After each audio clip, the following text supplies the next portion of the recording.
Hi there, welcome to this edition of Animal House Calls here on CP24, CP24 Radio 1050 and Animal Planet. And coming up on today's show, there's a new program to send homeless and abandoned dogs to camp as they wait for their forever homes. We'll find out all about that. It's a wonderful initiative.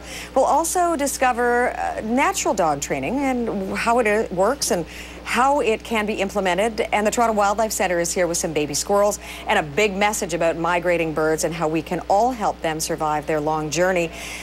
Plus your calls and questions for the vet. Today we are thrilled to be joined live by Dr. Scott Bainbridge from the Queen West and Dundas West Animal Hospitals. First up, Dogs at Camp. They have a new program to provide some fun and some comfort for homeless and abandoned dogs. Here to tell us all about it, Glenn Kowarsky, President and CEO of Dogs at Camp, and Saskia Bremmers, who adopted Dutch, who had spent some time at the camp. And there's a lot more to this story than just what I have read. Welcome to both of you. Thank you. So why is it important that homeless dogs, abandoned dogs, spend a little time away from perhaps a shelter or confinement? There's a little fun time at camp.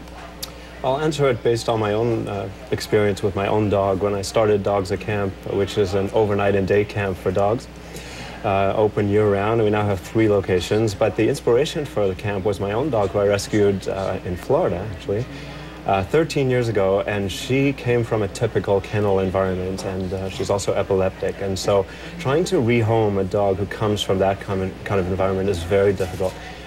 What we offer at camp is 3 foster spots, our foster camper program, at each of our 3 locations at all times. So the dogs can come from a shelter environment into our camp environment. We're up in the country. Each location is on a very large property, and the dogs spend their days with staff, playing ball, hiking, swimming, and so in that environment, you know, dogs really get to be dogs. Getting in touch with the real dog in them. Exactly. So it's almost like a transitional period for them, one of love and fun that allows also people in the know who are part of the camp, the upright, the 2-legged, to understand a little bit about the nature of the beast, if you will.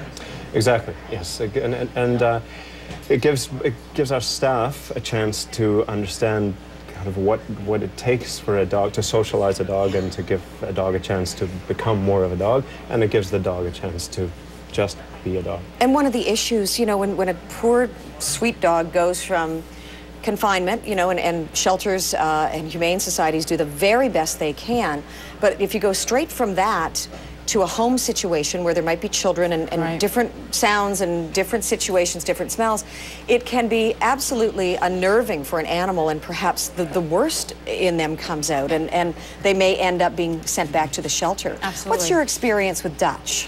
And point out Dutch to us. Dutch is the German Shepherd. Okay. Maurice is his new little sidekick, but they're wearing matching coats. They're both in black and tan. I had been looking for another German Shepherd. I had one that passed away a couple of years ago, and I found a private rescue online that was Precious Paws, and they're the ones that are partnered with Glenn.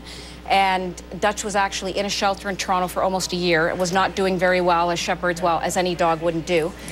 So he was taken out of that environment, and Glenn's facility provided the foster care for him. And when I contacted the private rescue online, she told me a little bit about the dog. What was great for me was I had the benefit of him already being exposed to other dogs, so they were able to tell me he's really well socialized, yep, he gets along with the dogs. So it was great as an adoptee to know already sort of what sort of a personality this dog had. Had I maybe seen him in a shelter, he would have been completely stressed out. He maybe not would have been my first choice. You may have walked past him. I might have walked past him. As so many people do, because it's not a natural environment for them. It also gave you an idea of how Dutch is with people, which is extremely important. It's one thing to be comfortable with other animals, but with people, as you want to take your dog to the park and be with family and with Dutch. So what a great idea. So who pays for this, Glenn? We do.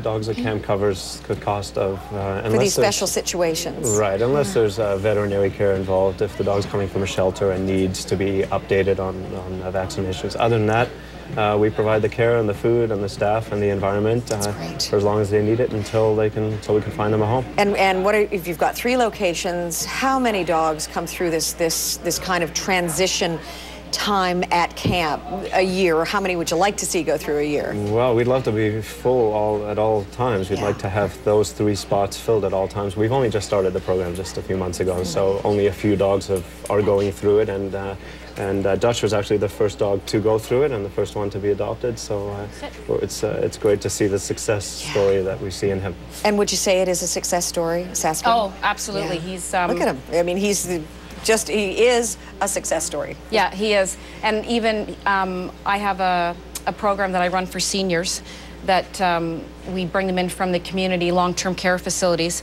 and they have an interactive afternoon with the horses and the dogs as well. And he had his debut last week as a therapy dog. And I had him on the leash for like the first 5 minutes, and then I let him off. He was amazing. He's great. Yeah. From rescue dog to therapy dog to your beloved dog. Oh, and there's Maurice, who's getting his moment in the spotlight. Yes, absolutely. And you'd think they were raised together because they get along amazing. Maybe they think they are the same breed. You're right. Yes. No, it's a terrier, so you know that. Absolutely. Yeah, big dog. And that's a border terrier. Maurice is a border terrier. That's just great. What a wonderful idea. So what are your next steps? What are your next goals? Well, for Dogs at Camp, we've got a franchise package together, and the idea is that if you are a dog person, you want to run your own business, you want to live up in the country, we have a package that allows you to do that, and then we require that at each location, in addition to the boarding and training and grooming and photography and the camp services that we offer, each location is required to keep those 3 spots open for a foster dog. That's fantastic. And is there anything, you know, there's an amazing group of people watching, listening, participating in this show. How can they be helpful as far as supporting those 3 spots at camp for dogs that really need this transition time? Well, in the donations, area, I guess, is what I'm asking. Do you need them? Well, in the Toronto area, contact either us, dogsatcamp.com, or Helping Homeless Pets. Nice. In the Ottawa area, contact BARK, B-A-R-K. That's an easy one to remember. Yes. You can say it and you can spell it. Exactly. That's great. Congratulations. Thank I hope you so that much. you continue to do what you're doing, and great success. And what a wonderful idea. Thank you. Thank you very much. We're going to take a short break here on Animal House Calls. When we come back, your chance to ask the vet questions about your pet. Dr. Scott Bainbridge from the Queen West and Dundas West Animal Hospitals will be joining us. He's terrific. Here are the numbers. To reach us within the GTA, you can dial 416-872-CP24. That's 416-872-2724. Or from outside the area, call us toll-free at 1-888-863-CP24. Or if you're on the internet, you can send your email to animalhousecalls@cp24.com.